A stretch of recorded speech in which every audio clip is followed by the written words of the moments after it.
ఇవాళ ఇంకొక విశిష్టమైన రోజు. ఈ రోజు అండి 2023 అక్టోబర్ 1వ తారీఖున చంద్రబాబు నాయుడు గారి మీద అలిపిరిలో బాంబు దాడి జరిగింది.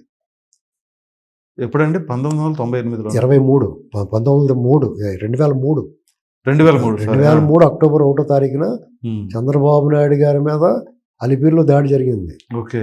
7 పేల్ని. అవును.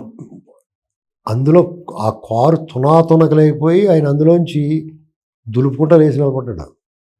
ఏంటండి అది ఆయన అంతనే కలియుగబోయకుండా శ్రీ వెంకటేశ్వర స్వామి భక్తుడు, నేను ఆ స్వామివారు నన్ను కాపాడాడని చెప్పుకుంటాడు ఆయన. అవును, నిజం కూడా అంతే. ఆంధ్రప్రదేశ్ కోసమే ఆయన బతికించాడు.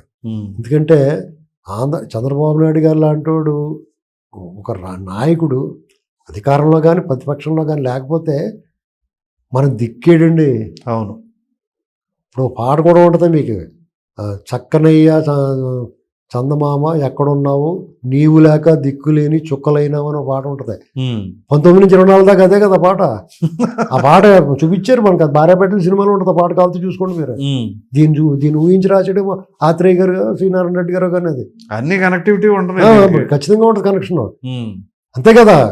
మరి ఆయన పట్టించుకోకపోతే ఒక ఆర్టీసీ డ్రైవరు, మీకు ఎగ్జాంపుల్ ఇది, మంగళగిరిలో ఒక సాక్షి విలేకరాన్ని పట్టు కొట్టేసి వాళ్ళు ఇల్లు దుబ్బేస్తుంటే, అయ్యా చంద్రబాబు ఎక్కడున్నావురా, తెలుగుదేశం వాళ్ళు రండి బాబు అని వీడియో వైరల్ అయింది కదా.